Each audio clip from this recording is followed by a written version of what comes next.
just don't want this feeling to end. I just don't want this feeling to end. I just don't want this feeling to end.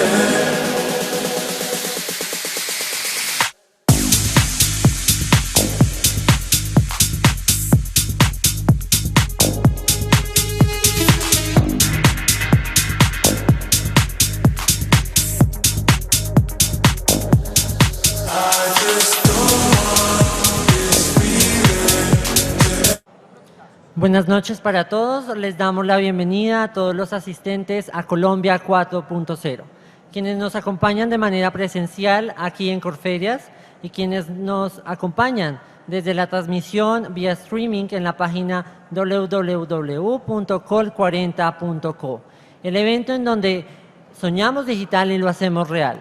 Los mejores speakers del sector TIC y de la industria creativa digital en un solo lugar y de manera gratuita. Este evento, organizado por el Ministerio de las Tecnologías de la Información y las Comunicaciones, impulsa la transformación digital y la apropiación de nuevas tecnologías, dando a conocer la experiencia de personas que lograron que sus ideas del mundo digital se convirtieran en una realidad que transforma su vida y su entorno. Vive el mundo de la innovación y la tecnología que nos está haciendo cada vez más grandes y mejores. A continuación, presentamos el panel de expertos Tendencias Globales de los Contenidos Líquidos en los Medios Públicos. Nuestros invitados en la tarde de hoy son Damian Kirchner, con más de 20 años de experiencia en el cine y la televisión, es un referente internacional en contenidos transmedia, inmersivos e innovación en medios digitales. Es el creador de Mediamorfosis, el foro transmedia más influyente e innovador de Latinoamérica, con sedes en Argentina, Brasil, México, Perú, Colombia, Uruguay, Chile, Ecuador y Bolivia. Es productor general y director artístico en UISOC, su empresa productora de contenidos audiovisuales, inmersos y transmedia. Un aplauso para él, por favor.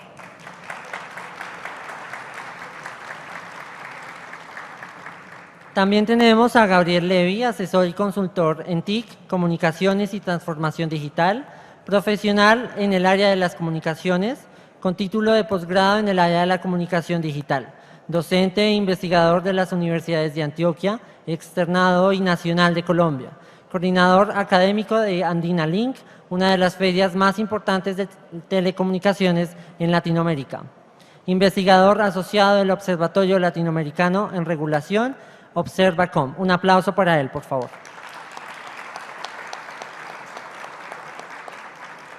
Contamos además con Juan Vaquero, documentalista, periodista, productor sonoro, consultor editorial y conferencista. Juan Vaquero ha trabajado en proyectos para diversos canales, incluyendo Discovery Channel en español, Discovery USA, CBC, Arte France, NHK Japón, Canal Der Spiegel, TVO, OVNI y Bravo. Y en Colombia, RTVC, Sistema de Medios Públicos, RCN y Caracol. Fue director creativo de Twice Upon a Time, una productora de contenidos de marca con sede en Norteamérica, y fundador de Story Studio, organización dedicada al impulso del arte de la no ficción. Colaboró regularmente con Hot Dogs International Documentary Film Festival, ha sido jurado para diversos festivales especializados y recientemente para las convocatorias del Fondo de Desarrollo Cinematográfico en Colombia. Actualmente es director de RTVC Play y asesor de convergencia del Sistema de Medios Públicos Colombianos, RTVC. Un aplauso para él.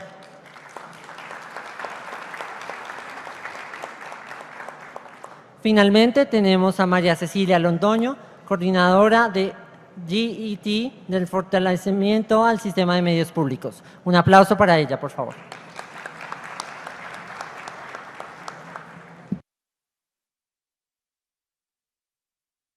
Gracias, bienvenidos a todos y de verdad gracias por estar en este espacio. Aquí el objetivo es poder tener una conversación con Damián, con Juan, con Gabriel y tenemos también, vamos a tener una intervención desde España de Agustín Alonso. que es el coordinador de contenidos de Playset y productor ejecutivo de contenidos en RTV Play, coordinador de proyectos de ficción transmedia de televisión española, creador de la novela histórica La Edad Imperfecta, y fue redactor y editor de información, responsable de la información cultural, subdirector del área de entretenimiento y cultura, responsable de las aplicaciones de la segunda pantalla y televisión social, y responsable de las redes sociales y participación de la televisión española. Entonces también un aplauso para él, que va a estar conectado.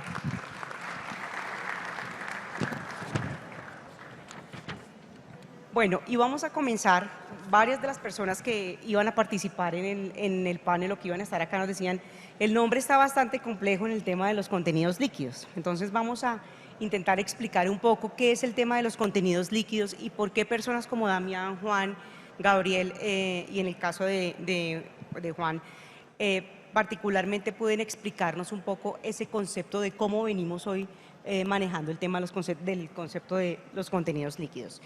Una buena estrategia de comunicación requiere no solamente elaborar los contenidos y desarrollarlos, y como sabemos todos, hoy en día el contenido es el rey.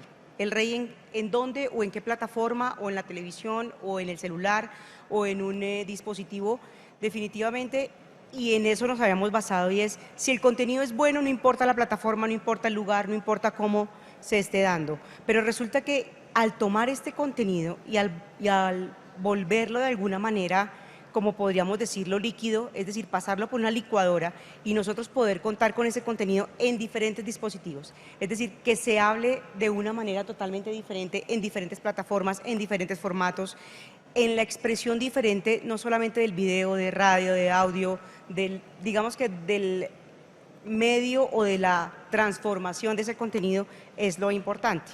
Entonces, por eso es que llegamos al concepto como tal de lo que es un contenido líquido, que no solamente está online, sino offline, y por eso queremos conocer como la experiencia, no solamente de la televisión pública, sino de la tendencia que viene siendo el tema del contenido líquido. Entonces vamos con nuestra primera pregunta a nuestros panelistas, y es, ¿en qué momento esos contenidos dejaron de llamarse sólidos para volverse contenido líquido? Entonces empecemos por Gabriel. Muy bien, muchísimas gracias, muy buenas tardes María Cecilia, a Juan, a Damián y a Agustín, que está conectado desde España. Efectivamente, el problema surge con la convergencia, María C. La convergencia es el fenómeno tecnológico y social más importante que hemos presenciado en el último siglo. Digamos que es de este siglo XXI el elemento más coyuntural al que nos hemos enfrentado. Y básicamente surge en virtud de la computarización de todos los dispositivos. Al principio la computadora era una sola, y era el computador que teníamos en el escritorio, en la mesa. Hoy en día computadoras tenemos en todos lados. Esto es una computadora, la tableta es una computadora, el GPS, el auto es una computadora, todo es una computadora. Entonces esa computarización de todos los dispositivos permite que prácticamente cualquiera de ellos pueda reproducir contenidos. O sea, yo en la nevera puedo ver un video, como lo puedo ver en el auto, como lo puedo ver en el celular, como lo puedo ver en la tableta. Es más, puedo empezar a ver una serie en Netflix en uno y terminarlo viendo en otro, o en RTVC Play puedo empezar una serie que comencé viendo en la tableta y lo pongo luego en el computador y luego en el televisor de la casa. En ese orden de ideas, cuando nos enfrentamos a que prácticamente cualquier pantalla reproduce el contenido, y muy particularmente el video, es necesario desarrollar una estrategia en donde ese contenido se adapte a las características de cada dispositivo y de cada plataforma. Y es ahí donde, como tú muy bien lo decías, el símil de la licuadora, toca coger el contenido sólido, que era aséptico, que pensamos para la pantalla de televisión en virtud de sus características, que eran muy particulares, destrozar esa solidez que tiene, esa materialidad, meterlo a la licuadora y volverlo líquido para que pueda transitar de manera armoniosa por cualquier plataforma, por cualquier dispositivo, pero sobre todo transitar en la nube, adaptado también en virtud de las audiencias y de los hábitos de consumo. Entonces, una serie que se produjo inicialmente pensada en una hora debe tener también un subproducto de minutos pensado para WhatsApp, pensado para YouTube. Entonces, surge en virtud del dispositivo, de la plataforma, de la tecnología y de las audiencias, y es ahí donde, si no se produce hoy en día un contenido que sea capaz de adaptarse a ese desafío derivado de la convergencia, pues simplemente te vas a quedar limitado a una estructura rígida a una sola audiencia, a una sola pantalla, a una sola plataforma y no vas a ser competitivo. Entonces, sí o sí, liquidificar, o sea, volver líquido el contenido, es una estrategia que toma mucha fuerza como la mejor manera de enfrentar los desafíos de la convergencia y colonizar la mayor cantidad de pantallas y plataformas y audiencias posibles.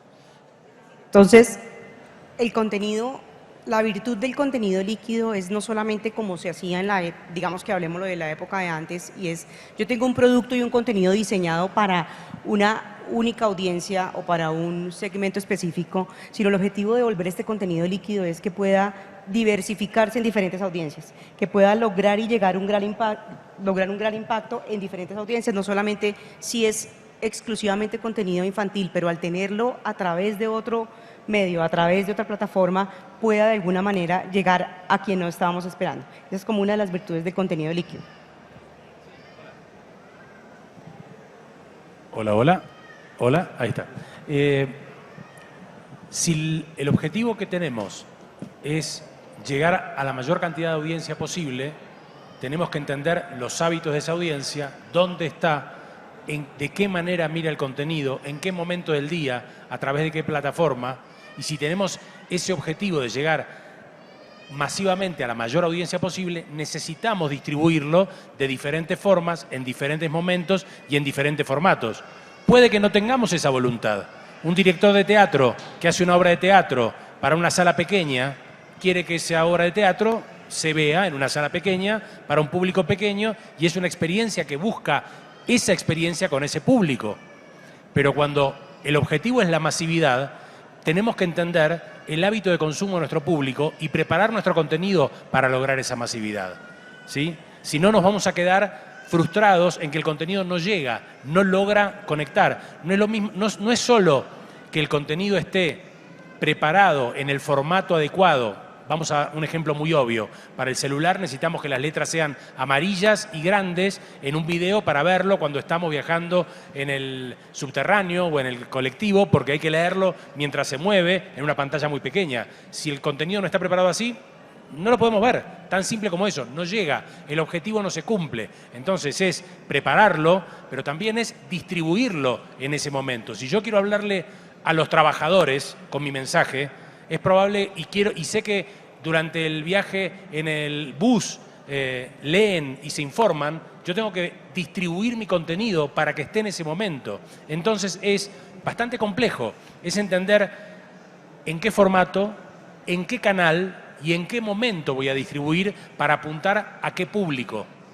Y lo más complejo todavía es que los medios no se eliminan, se agregan y se complementan. Entonces tenemos que pensar, al momento de pensar una estrategia, a quién le queremos hablar, de qué manera queremos llegar y construir nuestro discurso y nuestro contenido en función de eso. No está mal si no queremos ser masivos. Vuelvo al ejemplo del teatro. No está mal, no hay ni bien ni mal. Depende del objetivo que te plantees. ¿Sí? No es que una obra de teatro tenga que ser con letras amarillas y en un teléfono. No, es una obra de teatro. Vamos, es una obra de teatro, quiere vivirse una experiencia determinada. Pero cuando buscas la masividad y la masividad digital, tenés que estar preparado y preparar el contenido para eso. Okay, perfecto. ¿Me escuchan? Sí. Ahí ya. A ver, ¿cómo complementar estas dos respuestas tan eruditas que acaban de dar? Si me permites, voy a hablar de tres cosas que en últimas creo que están relacionadas con lo que estamos hablando. Por un lado, ¿de dónde viene la idea esta del contenido líquido? Hay un sociólogo polaco, Zygmunt Bauman, ¿cierto?, que hablaba básicamente de cómo en esta sociedad posmoderna nosotros vivimos en una sociedad líquida. Él habla del concepto de la liquidez de la sociedad, es decir, una sociedad en la que el comportamiento y el relacionamiento de los individuos no es estático y no está determinado por unas estructuras fijas, sino que de alguna manera como seres humanos hemos encontrado la manera de funcionar hoy en día en la sociedad de tal forma que cada quien se crea sus propias maneras de relacionamiento y de moverse dentro de la sociedad. Entonces, ese concepto rápidamente es el que se adaptó en términos de comunicación para hablar precisamente de los contenidos líquidos o la liquidez de los contenidos. En ese sentido, para mí cuando hablamos de contenidos líquidos, hay y creo que lo tienes, pues lo vamos a hablar ahora, ya uno empieza a hablar de algo muchísimo más complejo que abarca conceptos precisamente como la convergencia o la transmedialidad también para otros efectos. Entonces, transmedialidad por un lado es no solo el hecho de estar presente en diversas pantallas, sino que tiene también en cuenta la participación del consumidor tradicional de la información como creador de contenidos. Entonces, piensen, no sé, las películas de Harry Potter. En una época era la película y uno se sentaba y la veía ya. Hoy en día los contenidos generados por los usuarios entran a formar parte de esa masa de contenidos líquidos que ya no solamente es lo que creó una institución rígida que determinaba de qué manera se consumía ese contenido sentado en una sala de cine o enfrente de tu televisor, sino que ahora son los usuarios que deciden, que crean versiones, escogen pedacitos y los arman, los rearman, etcétera, etcétera, etcétera, y se forma un universo de contenido que ya se sale como a los mecanismos tradicionales de consumo y generación. Ahora, esto para el tercer tema, y es ¿qué es lo que esto significa para un creador tradicional de contenidos como un medio público que además se mueve dentro de unas estructuras tremendamente rígidas? ¿No? Porque nosotros, como manejamos recursos públicos, tenemos además que responder a una serie de condicionamientos que por definición nos hacen aún más estáticos y hacen que el movimiento y la generación de contenidos ágil se convierta más difícil incluso que para un medio tradicional. Yo, después de haberle estado echando cabeza al tema de la convergencia durante ya un par de años, llegué a la conclusión de que la convergencia es realmente un reto. Digamos que mi definición de convergencia es el reto que enfrentan medios de comunicación que nacieron en la época pre-revolución digital, respondiendo precisamente a unos condicionamientos y a unas ideas de rigidez que uno se las puede resumir como televisión, radio, medios escritos, que eran medios incompatibles entre sí en gran medida y que abocaban a que los contenidos se produjeran y se consumieran de una manera muy, muy específica a un mundo en el que ya pues como decía Gabriel, los contenidos se consumen en distintas plataformas, de distintas maneras, y en esa medida vivimos en una sociedad en que los contenidos, nuevamente, aunque se puedan seguir y seguimos produciendo contenidos sólidos, realmente eso, para que uno se pueda mantener vigente, y la convergencia para mí es un reto del mantenerse, poder encontrar la manera de mantenerse vigente de aquí al futuro, pues en últimas consiste en uno cómo hace para, viniendo de un mundo en el que todo era rigidez y que el usuario se adaptaba a nosotros, a de alguna manera ser un jugador relevante en medio de esta dinámica de creación y de consumo que es totalmente distinta. Entonces yo como que meto esos tres conceptos porque para mí son una expresión del momento en el que estamos viviendo, mirados desde distintos puntos de vista y respondiendo como a distintas necesidades y a unas ópticas muy particulares, pero a mi manera de ver las cosas son todos como conceptos que están atados el uno al otro.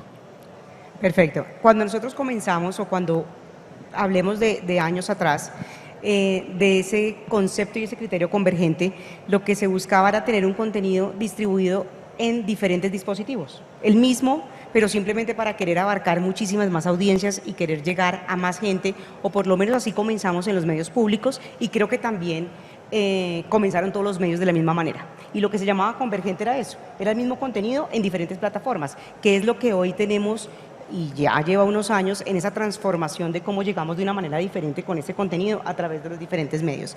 Quisiera que le diéramos paso a Agustín Alonso, al video de Agustín Alonso, en la presentación sobre el caso de éxito de la televisión española. Si me pueden ayudar. Buenos días, María Cecilia, y todas las personas que asisten al evento Colombia 4.0. Muchísimas gracias. No tiene. Muchísimas gracias por contar contar conmigo y sin más preámbulos, si os parece, voy a ir directamente a contaros un poco algunos ejemplos del trabajo que hemos hecho en los últimos 5 años en el canal Digital Place, un canal joven de RTVE, en el que hemos desarrollado una estrategia de contenidos 360, ya no solamente transmedia, es decir, todos los contenidos que hemos ido preparando y presentando y produciendo y desarrollando siempre han sido con ese enfoque transmedia o 360, que básicamente, y acogiéndome a ese concepto que se maneja en este evento, pues son al final esa idea de contenidos líquidos, es decir, que se adaptan a las diferentes plataformas de distribución. Bueno, pues como os comentaba, en 2017 nace Place y bueno, precisamente Place, su nacimiento es con una serie, con un formato que se llama Si fueras tú, que si queréis indagar un poco más, pues hacedlo luego posteriormente para conocer más. Yo os voy a dar unas pinceladas. Si fueras tú es un formato neozelandés, se adapta a un formato neozelandés de 2010 o 2011, si no recuerdo mal, en el que eran capítulos muy cortitos, una serie de un thriller de misterio protagonizado por adolescentes, en el que capítulos de 10-12 minutos, al término de cada capítulo, los espectadores, la comunidad de seguidores, podían votar pues, entre dos opciones, ¿no? Una disyuntiva que tenía la protagonista. Y además pues podían recibir SMS, etcétera. Había una serie de componentes interactivos o de participación que hacían más inmersiva la experiencia. Nosotros adaptamos ese formato. Si fueras tú, lo trajimos, o sea, adaptamos con un guión nuevo, incluso cambiamos cosas con actores de españoles, etcétera, etcétera.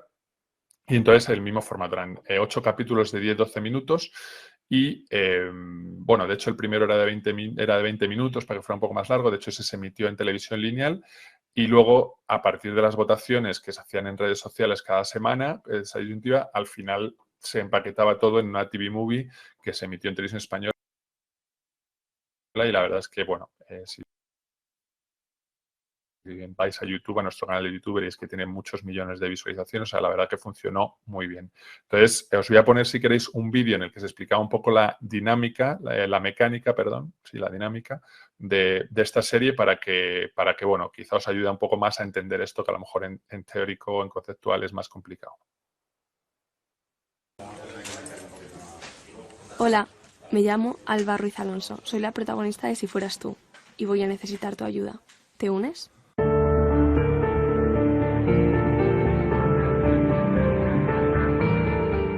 ¿Qué es Si fueras tú?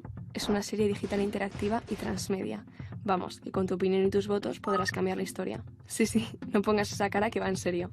El guión se reescribe y se graba cada semana teniendo en cuenta lo que haya votado el público y su interacción con los personajes de la serie. ¿Cuándo se estrena y dónde? El primer capítulo de Si fueras tú dura 20 minutos y se emitirá el lunes 11 de septiembre a las 9 en streaming en www.place.es/Si fueras tú. Cada lunes podrás disfrutar de un nuevo capítulo de 10 minutos, 8 en total. ¿Y sabes lo más increíble? Que con vuestras decisiones se creará una película que se emitirá en televisión española al final de la temporada. ¿Cómo participo exactamente? Te lo explico paso a paso. En los últimos momentos de cada capítulo, la protagonista, o sea yo, me enfrentaré a una elección entre dos opciones. Es el momento de ir a la página de Facebook de la serie, facebook.com/Si fueras tú Place, y participar. Al acabar cada capítulo, me conectaré a través de Facebook Live para comunicarme con los seguidores de la serie y leer vuestras opiniones. A partir de ese momento y en el mismo muro de Facebook podrás votar durante 24 horas. Si fueras Alba, si fuera yo, ¿tú qué harías? Con la decisión ganadora, los guionistas de la serie escribirán el siguiente capítulo, que se grabará esa semana y se emitirá el lunes siguiente. ¿Qué significa que sea una serie transmedia? Si fueras tú, es una serie transmedia porque en las redes sociales podrás encontrar pistas y contenidos que ampliarán el universo de los personajes para conocer más sobre ellos. Además, nuestra relación no se quedará ahí, ya que tendrás la posibilidad de formar parte de mi agenda de teléfono y así poder recibir mis WhatsApps. Apunta el número 665-553-775. Ya estás preparado para ver Si fueras tú. Bienvenido. Bienvenidos.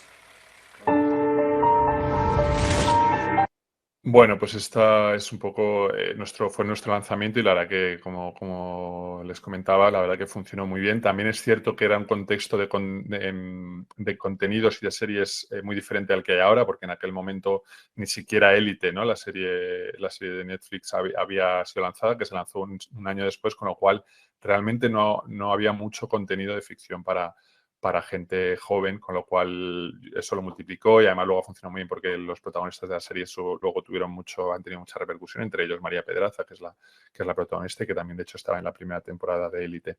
Bueno, otra de las cuestiones innovadoras que nos gustó experimentar, siempre hemos creído que las plataformas y las redes sociales, generalmente las consideramos plataformas de contenidos, que en sí mismas hay que crear contenidos ad hoc, ¿vale? Os voy a poner un par de ejemplos bastante extremos en el sentido de que son series de ficción creadas para Instagram con un presupuesto no desdeñable, aunque os podría mostrar ejemplos del día a día absolutos. Por ejemplo, nosotros el año pasado la cuenta del canal de TikTok de Place, pues hicimos un esfuerzo muy grande para dedicarle esfuerzos y dedicar contenido y la verdad que crecimos un montón, a medio millón en apenas 6-7 meses. Y pensando en contenido, reaprovechando y creando contenido ad hoc de otros contenidos a su vez. Ahora, por ejemplo, pues estamos haciendo contenidos informativos, salimos a la calle sobre temas de actualidad y en plan reporteros y lo graban y con formato TikTok, etcétera. En Instagram, pues también siempre, ya os digo, hemos tenido siempre la idea clara de que había que crear contenidos ad hoc, especial y innovando. Llevamos un par de ejemplos, ya os digo, al extremo. Este que os pongo es el primero que hicimos se llama Una noche vieja inolvidable. No os voy a poner el vídeo porque realmente pero bueno, lo podéis encontrar a lo mejor en YouTube o en nuestra propia página web. Pero básicamente la historia era que nosotros lo presentábamos como un programa de entretenimiento en el que 5 pues jóvenes, los que veis ahí en la imagen, pues les invitábamos a pasar una noche inolvidable como si fuera una cosa real, ¿no? Y de hecho las semanas antes pues les hacíamos hacer pruebas, lo iban contando en stories, lo íbamos contando en los stories de Place, pues oye, tal, dejamos los móviles y nos metemos en una casa pues rural, ¿no? Y entonces a partir de las campanadas empezaban a suceder cosas y se convertía de repente en un relato de terror, pues eso, que jugábamos con la realidad y con la ficción, ¿no? Y luego al día siguiente, además, también a los 2 días, porque durante un día y pico, pues lo dejábamos en silencio. También los chavales pues dejaban en silencio sus cuentas sociales, un poco para jugar a ese punto de que pudieran creer o por lo menos entrar al pacto de la ficción de que era real lo que había pasado, ¿no? Y luego ya a los 2 días sí que sacamos era un vídeo como una especie de documental que empezaba como si fuera un vídeo que se había recuperado de ellos con la policía y tal, y bueno, se acaba convirtiendo en un vídeo explicativo de que era toda una ficción y de cómo se había hecho, ¿vale? Intentando un poco jugar con esas diversas plataformas, ¿no? Luego hay otro ejemplo muy guay que me gustaría contaros, que es el Gran Secuestro, ¿vale? El Gran Secuestro es un formato muy innovador que realmente yo pienso que podría tener realmente salida en televisión lineal, porque era una mezcla, también jugando, porque nos gusta mucho esa idea lúdica, ¿no? De juego con realidad y ficción. Eran como varias personas famosas, o sea, todo empezaba sin avisar ni nada, cuando de repente como que se supone que alguien había secuestrado las cuentas sociales de Place y ponía un directo a YouTube en el que estaba secuestrada, pues en este caso a Ruth Lorenzo, que es una cantante, una artista española, que fue representante de Eurovisión y tal. Y entonces como que aparece como que está secuestrada en una habitación muy extraña y tal. Y bueno, básicamente era como en directo todo. Y durante 3 días se emitía en directo y al final era una mezcla entre eso, como jugando a que era un secuestro, se habían secuestrado a diversos famosos. Tú al principio no sabías que eran varios porque solo veías a uno, entonces tenían que resolver un escape room donde estaban. Cada uno estaba como en una habitación que había que resolver acertijos pues diversos, ¿no? Y pues con pistas, con puzzles, con cosas, ¿no? Pues como un escape room al uso que supongo que conoceréis, ¿no? El formato. Y lo interesante de esto es que al ser en directo, la gente podía participar online, es decir, a través de Twitter, sobre todo a través de Twitter, ¿no? Con el hashtag y de hecho en la propia sala, pues en cada sala había una pantalla donde se iban pintando tweets y cosas que la gente iba diciendo en directo, ¿no? Y luego después de todo eso, pues se hizo como una película conjunta, también un poco un documental para tener un empaquetado, ¿no? La verdad es que funcionó muy bien, fue muy innovador, muy interesante, muy bueno, yo creo que es muy innovador, muy atractivo y de hecho creo, insisto, que podría ser un formato que yo lo veo perfectamente para la televisión lineal, que podría ser complementado con redes sociales o que tuviera una emisión en digital y otra en lineal, ¿no? Luego hay otro ejemplo que también me parece interesante, que se sale de la ficción, quizá lo he puesto como ejemplo para que para que pueda ser inspiracional, también no solo ficción, sino también entretenimiento, que se llama Camón. En Camón básicamente era un talent show con influencers, pero pero era de fotografía, o sea, era como talento artístico, tenían que demostrar talento artístico. Y entonces, de un modo muy sencillo, lo digo porque a veces he puesto algunos ejemplos quizá más vistosos en el que los contenidos transmedia pues son pues eso, más vistosos, más caros y a veces pues uno no tiene ese dinero, ¿no?, para gastar y tiene que pensar en ideas más creativas, más sencillas, ¿no? Camón, básicamente la estrategia transmedia, más allá de que el contenido en sí mismo estaba producido con influencers y demás que hacían fotos, lo que hacíamos es que esa foto en cada programa, cada una de las fotos que hacía estaba muy pensada para que el formato fuera Instagram. Entonces lo colgábamos en nuestro muro de Instagram, las 5 fotos, porque eran cinco participantes, y entonces la gente tenía que votar. Entonces se votaba un premio del público y se añadía además que además la gente, quienes votaban, ponían un comentario y el mejor también tenía la posibilidad de ganar esa foto impresa de algún influencer del que era seguidor o seguidora, ¿no? Y luego otro concepto muy sencillo que hemos hecho, también acabamos de lanzar una serie que se llama Ser o No Ser, que os recomiendo que veáis, que bueno, es una serie de adolescentes sobre chavales en un instituto de bachillerato escénico que estudian para pues, teatro y demás, pero con la característica, la particularidad de que el protagonista es un chico trans y bueno, y al final hay un juego como de capas y de diálogo entre lo que son las máscaras del teatro y las máscaras de él, pues que a veces pues que no revela su identidad, etcétera. Bueno, más que no revelar, sino que es un poco trabajar su identidad y enfrentarse a ella y que darla a conocer, ¿no?, en ese sentido. Y, por ejemplo, ahí, como el presupuesto que teníamos para contenido transmedia tampoco era mucho, pero bueno, vimos que es un tema social muy en boga y había que tratar con mucha delicadeza y, por ejemplo, ahí lo que hicimos fue hacer un videoblog con el protagonista un poco también contando su experiencia, asociando una especie de videodiario en el que iba contando a partir de las historias del personaje o de las cuestiones que afronta el personaje que representa, pues contar un poco también su propio proceso y bueno, y que sirva también de un modo de divulgación social y demás sobre el tema trans, que a veces pues no lo conocemos lo suficiente o la gente no lo conoce lo suficiente y bueno, y al final también entendemos tarea de la televisión pública. Y bueno, yo creo que en este pequeño espacio de tiempo os he puesto algunos ejemplos. Creo que, como os decía, al final creo que más allá de crear contenidos transmedia, ya no lo que hay que tener son planteamientos de contenidos audiovisuales en un canal televisivo ya de partida. Tienen que tener esa visión 360 en la que se vea que su distribución nunca es solamente para una emisión lineal a tal hora en tal canal, sino que hay que pensar cómo va a funcionar en diferido, cómo yo de ahí voy a poder tomar trozos y ponerlos y distribuirlos a través de las diferentes redes sociales y a través de las diferentes plataformas e incluso eso, qué pequeñas historias o qué pequeños contenidos asociados a eso transformados en historias narradas en los diferentes lenguajes, tanto de TikTok como de Instagram, como de YouTube, como de Twitch. Ahora, por ejemplo, tampoco me da tiempo a hablarlo, pero estamos haciendo una estrategia muy de directos que es en Twitch. Entonces, pues aprovechar todo el potencial de las herramientas de Twitch, con su participación, con sus votaciones, con sus encuestas, etcétera, aunque esos programas que emitimos principalmente para Twitch también los emitimos a través de nuestro canal en la página web de RTV o lo podemos poner en YouTube, etcétera, pero está pensado originariamente para Twitch. Y bueno, esto sería un poco todo. Espero que os haya aportado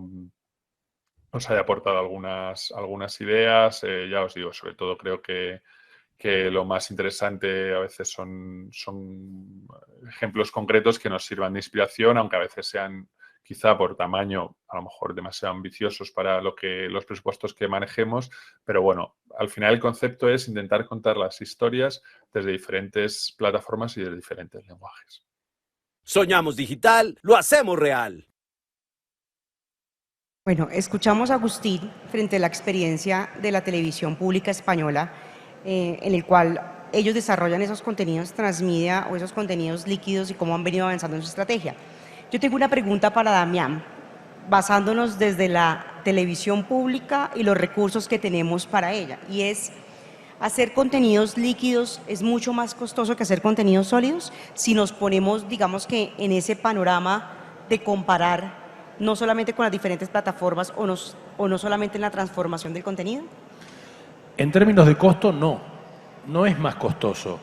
En términos operativos, implica tener un sistema operativo que permita adecuar los contenidos y prepararlos para cada una de las plataformas, y entender que todas las plataformas son importantes, y salir de la manera de pensar en que la tele es la primera pantalla y la más importante, que es la que habitualmente ha tenido el presupuesto en los medios públicos, y es donde estaba el dinero, y entender que tenemos que poder preparar ese contenido para diferentes plataformas según el público que queremos llegar.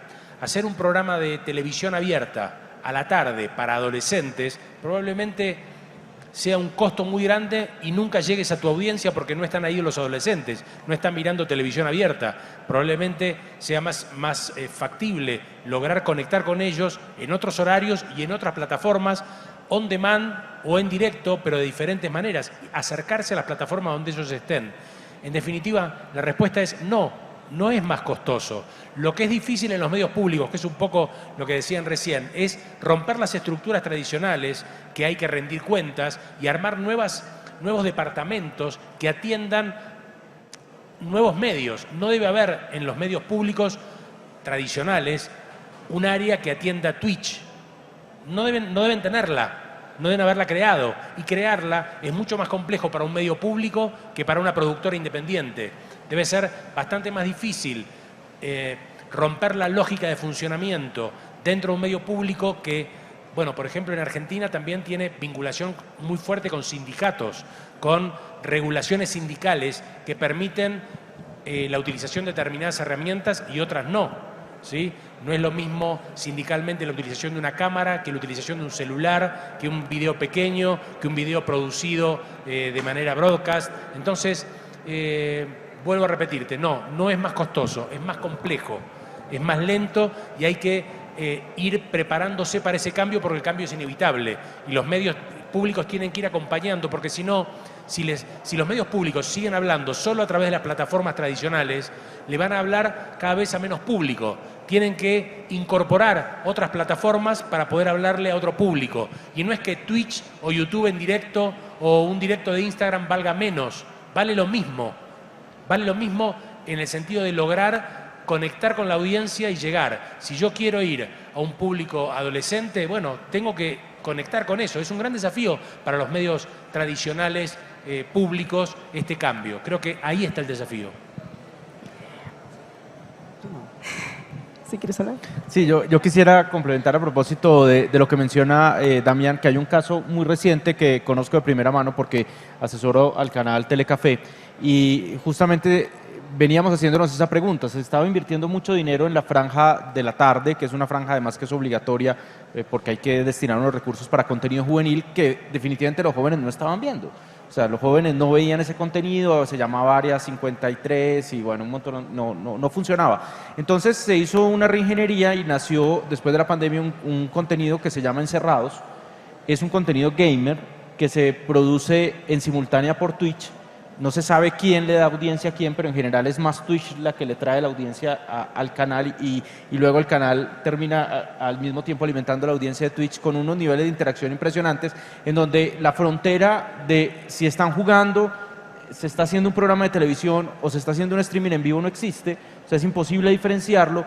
Y hay un diálogo con su manera de ver el mundo, con unas también competencias y reflexiones importantes para que se cumpla el rol social, educativo que tiene la televisión pública, pero además una serie de variables que son de estas nuevas generaciones. Uno de los personajes es género fluido no binario, los diálogos se dan alrededor de sus preocupaciones y mirada del mundo. Entonces es una reingeniería de cómo se puede lograr adaptar una franja y volver ese contenido líquido. O sea, era un contenido muy sólido, muy pensado estructuralmente para una pantalla televisiva tradicional, que hoy en día ya fluye de manera líquida, sin ningún tipo de barrera que le impida fluir a través de las redes sociales, una plataforma como Twitch, a través del WhatsApp, donde permanentemente todos escriben y eso se ve en el programa en vivo, etcétera. Entonces quería como referenciar porque es un caso aterrizado de cómo hemos logrado liquidificar ese contenido en una propuesta de televisión pública. Y sabes que si me permites, a mí me gustaría también, porque es que esto es súper interesante. O sea, los conceptos son relativamente sencillos, la ejecución y el aterrizaje, eso en nuestra realidad o en la realidad de cualquier medio público es bastante compleja. Les voy a dar dos ejemplos de cosas que hemos tenido o que hemos aprendido en RTBC en los últimos años en cuanto a los caminos que hemos descubierto que nos pueden permitir avanzar en esa dirección. O sea, por un lado, creo que lo mismo, uno tiene que pensar en este tema como un reto institucional. Es decir, hay que cambiar maneras de comportamiento de toda una organización para poderle dar paso a estos nuevos comportamientos en lo micro, ¿sí? ¿A qué me refiero con eso?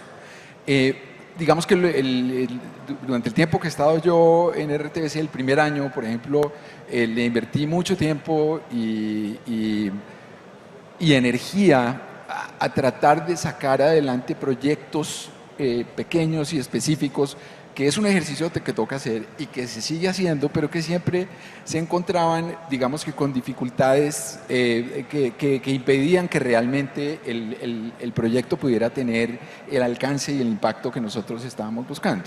¿Por qué? Sencillamente por lo que les digo, nosotros vivíamos y operamos dentro de una estructura y unos flujos de trabajo y de comportamiento que responden a otro tipo de estructuras. Entonces, dos ejemplos específicos. Uno, año pasado y este año hicimos el proyecto de la Ruta del Magdalena, ¿cierto? Que fue un esfuerzo por, digamos que todos de manera concertada, tratar de abordar todos, me refiero a nuestras distintas marcas, de abordar un solo tema, a ver qué salía, ¿no? Qué salía de eso, ¿cierto? Y aprendimos, por ejemplo, que si nosotros no empezamos a identificar esos proyectos potenciales con por lo menos un año, año y medio de anticipación, son muy complicados de sacar adelante porque los dineros y la manera como se van a utilizar se empiezan a definir con una gran anterioridad, ¿no? Digamos que a partir de esa experiencia se entendió que una manera de empezar a hacer esa transición a la convergencia, más allá de pensar en pequeñas alianzas, ¿sí? Es de pronto identificar 1 o 2 proyectos al año en los cuales nosotros podamos comportar de esa manera y con la suficiente anticipación desarrollar conceptos que nos pueden permitir ser convergentes y facilitar expresiones líquidas de esos contenidos. Primer ejemplo. Segundo ejemplo, y nuevamente ya a manera de estrategia corporativa, también entendimos que uno, a mi manera de ver, debe pensar en grandes categorías. Y hablo normalmente de los retos que enfrenta un medio de comunicación como RTBC, sistema de medios públicos colombiano, ¿cierto? Pero, es decir, para que como organización nosotros podamos hacer esa transición a la posmodernidad, teníamos que, más allá de pensar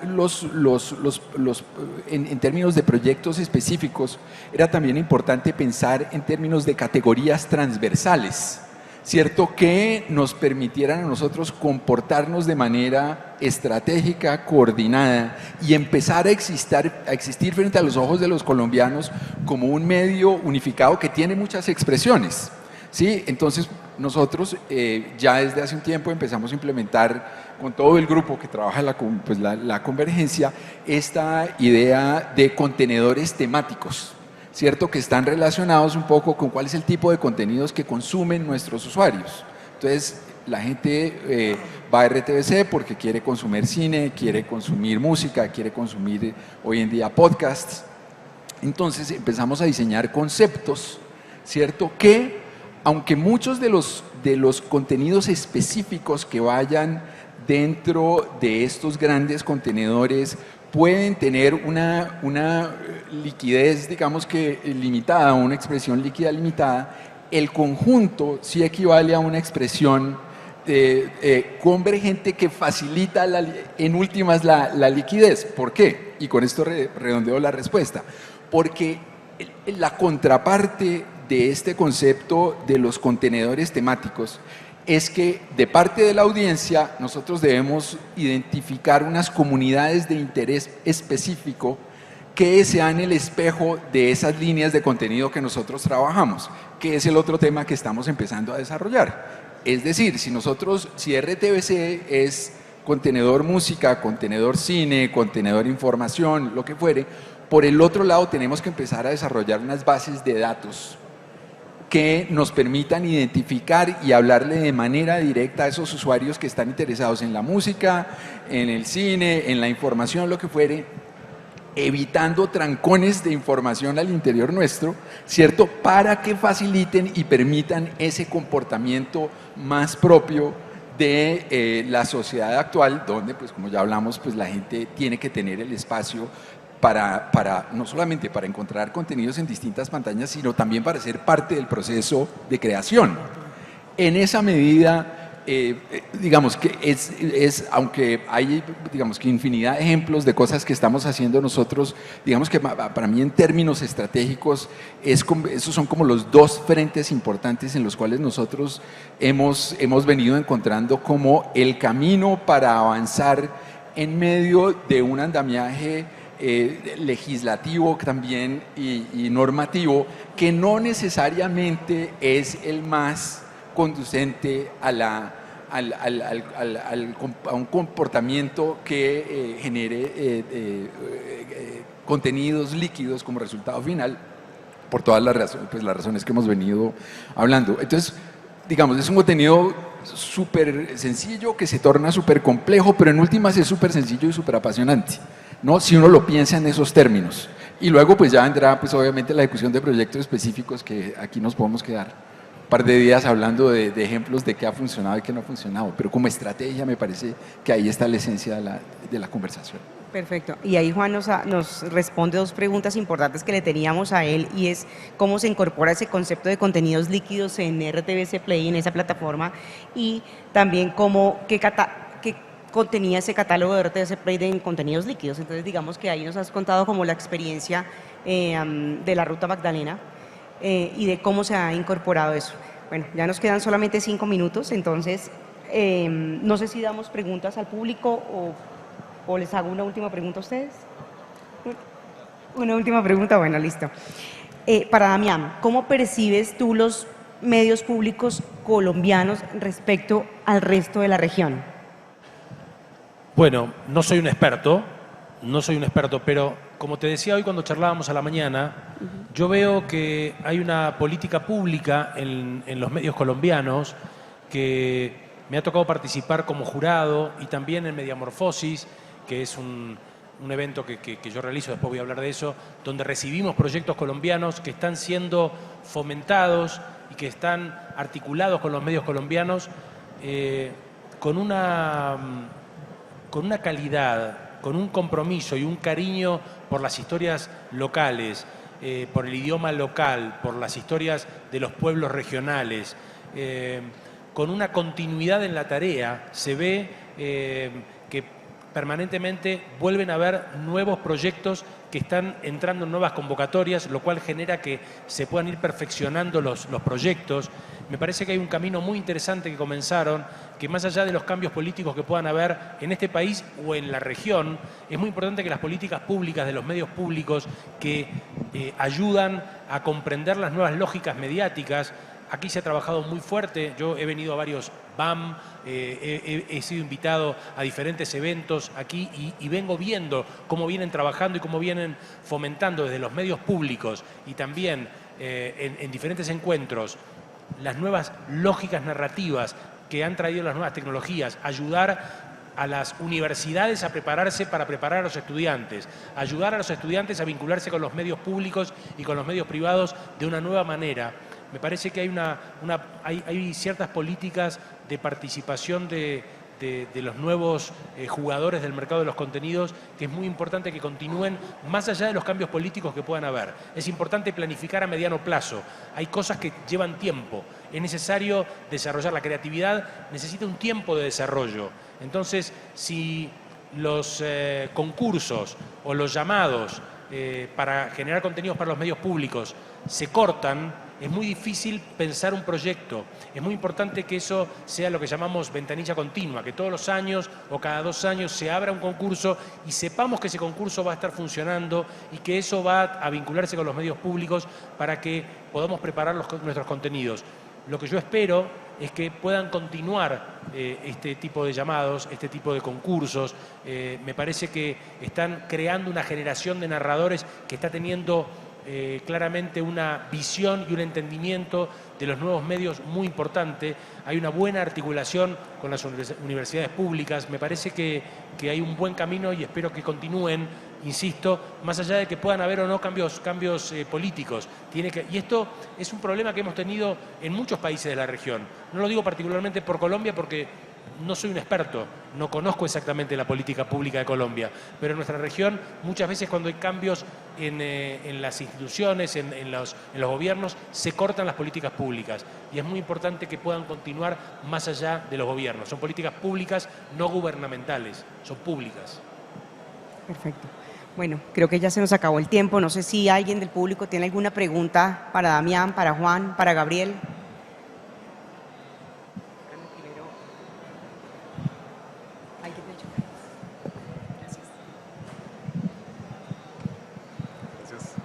Hola, ¿cómo están? En realidad tengo un montón de preguntas, pero creo que voy a tomar solo una de ellas que considero muy básica, y es tradicionalmente los medios públicos pues tenían una función de dar una voz a aquellas personas que de pronto no tenían acceso a grandes plataformas, televisión, ¿sí? Un espacio en televisión, en cine, incluso en el radio. Pero hoy en día vemos que ese rol de alguna manera lo han tomado empresas privadas vía internet y han dado un montón de canales en donde ahora cualquier persona puede hacer una cantidad, pues puede publicarse, puede presentar sus trabajos, sus opiniones, lo que sea. Si estoy en lo correcto y es así, ¿cuál es el rol? Es una pregunta un poco compleja. ¿Cuál es el rol de estas políticas de comunicación, de estos canales públicos dirigidos actualmente por el Estado? No sé si me hago entender, es decir, su objetivo parece haber sido tomado por empresas privadas. Digamos que en cierto sentido pareciera tener, digamos, una lógica muy clara tu postulado, pero hay algunos aspectos que son fundamentales para entender en la lógica de un medio público. Lo primero es la universalidad en la cobertura. La televisión tiene una penetración en el territorio nacional del 95%, el internet está 60 y algo en domiciliaria, y en el caso de móvil, si bien también está llegando al 90%, los planes de datos no permiten el despliegue del video de manera continua. Entonces, la cobertura que da la televisión pública desde la pantalla de televisión es fundamental. Lo segundo es el sentido de lo público. Es decir, de alguna manera lo que tú dices es una privatización de la comunicación que es muy importante, es decir, que ocurra, porque mientras más voces y más pluralidad de voces haya en una democracia, pues más fuerte es la democracia. Bienvenido que todo el mundo pueda hablar, pero se requiere que haya una voz de lo público. Entonces, la televisión pública es una manera de expresar desde el Estado una mirada de país diversa, incluyente, y Colombia es un país diverso geográfica, gastronómica, cultural, étnica, socialmente, y la televisión pública en Colombia es muy rica en eso, lo que decía Damián, hay muchos relatos de lo local, la geografía de cada uno de los departamentos se cuenta en los canales regionales, por ejemplo, su gastronomía se cuenta en los canales regionales y es una voz oficial, una voz de lo público contando y narrando esas historias, que si ocurre en múltiples pantallas y plataformas, lo que va a generar es un diálogo en donde la representación de lo público tiene una participación muy importante y muy relevante en la escena del debate nacional. Entonces, Es complementaria, por supuesto no busca ser sustituta, insisto, mientras más voces haya, mucho más fuerte es una democracia, pero es complementaria desde una mirada pública que es fundamental en la construcción de un Estado de Derecho y esa multiplicidad de relatos narrados desde esos medios alimenta y sustenta gran parte del ejercicio democrático. Ahora, yo creo que los medios públicos, y para terminar, tienen que expandirse a muchos más escenarios, el escenario gamer, el escenario software, es decir, hay que trascender para que realmente ese concepto transmedia de que vaya más allá de la frontera del medio tradicional, alcance el mayor impacto posible en las audiencias y tengamos una co-construcción de relatos mucho más amplia e incluyente. Pero yo creo que es un asunto más complementario que sustituto, en resumen. Y quiero agregar algo más. Los medios, la lógica del medio público no es la lógica del negocio. La lógica del negocio, bienvenida sea, yo soy un productor independiente y trabajo en televisiones públicas y en televisiones privadas. Tiene que ver con el lucro, tiene que ver con conseguir un beneficio y tiene que ver con que yo logre seducir a determinados auspiciantes para lograr mi negocio. La televisión pública tiene otros objetivos que no tienen que ver con el comercio, sino que tienen que ver con articularse con políticas públicas, articularse con la educación, articularse con diversidad de género, con montones de temas que tiene la agenda pública, que la agenda privada, que está buscando el lucro, no tiene por qué ocuparse.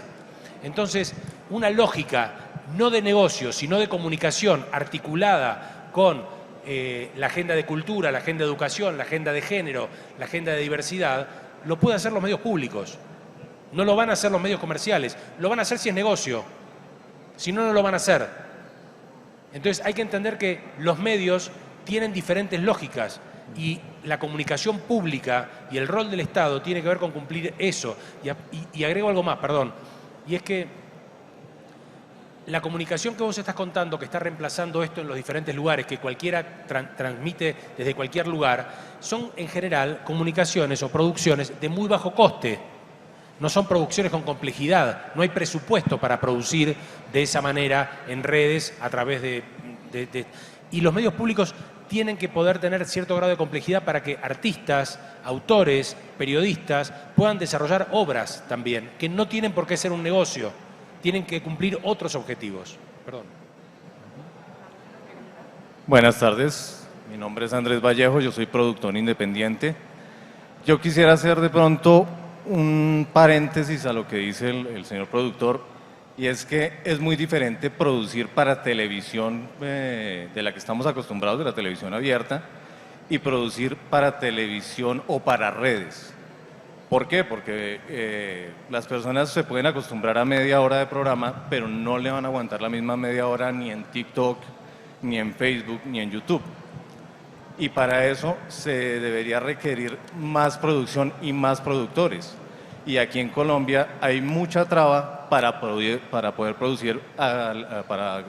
producir al gobierno. Entonces yo quisiera saber qué se puede hacer en ese caso para que no sean los mismos 5 contratistas o 6 contratistas de siempre que hacen todas las producciones, sino que haya muchas más alternativas y muchas más personas que podamos tener acceso a esas plataformas sin tanta traba, sin necesidad de que sea solo para RTBC como la conoce todo el mundo, que es la señal libre, sino también para que sea para Facebook, para redes sociales. ¿Cómo podríamos hacer para que eso se democratizara mejor? Gracias. Yo ahí te tengo la respuesta, y es, hemos venido desarrollando un trabajo con la industria audiovisual, con los medios públicos, a través de las convocatorias audiovisuales. Digamos que hace 3 años tomamos la administración de los recursos de la industria audiovisual y hemos abierto alrededor de unas 10, 11 convocatorias para diferentes segmentos, no solamente para productoras, sino también para gente que forma parte de la industria audiovisual, trabajadores que no son personas jurídicas, también para jóvenes, también para grupos y minorías, y hemos invertido y duplicado y triplicado este gran esfuerzo en convocatorias. Entonces, digamos y además, ¿qué pasa con esa ecuación de esa producción de esos contenidos o de esa inversión que viene siendo alrededor de 3 años en unos 88.000 millones de pesos, que eso no se había visto antes en la industria audiovisual? Y es que la única condición, es decir, el productor o la productora conserva sus derechos patrimoniales y solamente nos da los derechos de comunicación para que pueda ser pasado en la televisión pública. y pasado, y digo yo, o emitido una única vez o máximo 2 veces, pero para que ellos puedan ser dueños de su contenido. Entonces, sí existe ese camino en el cual hemos ampliado y hemos diversificado para que se pueda generar mucho más contenido y se pueda producir contenidos. Algo muy importante que tú mencionabas y decías, para que los mismos no hagan. Hemos tenido 3 años en que los mismos no han hecho, en que se ha diversificado y en que se ha buscado esa democratización en la cual estamos hablando y que efectivamente pues tenemos un camino más largo por recorrer.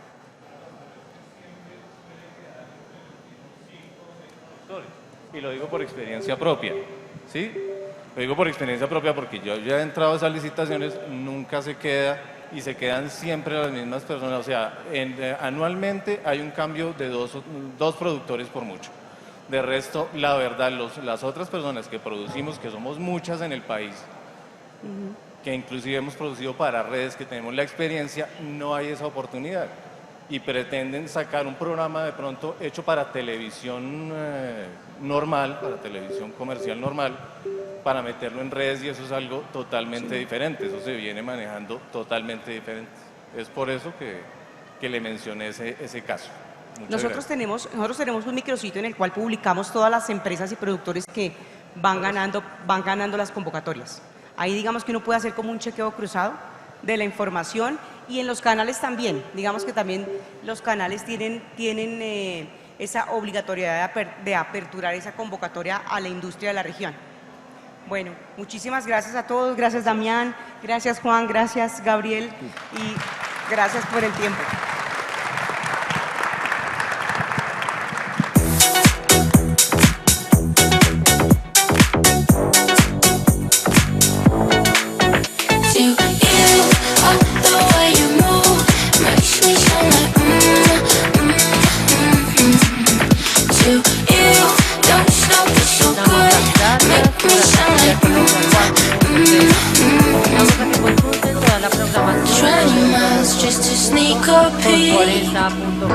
Y así están más. Síganos en nuestras redes sociales. Invitamos a tomarse fotos.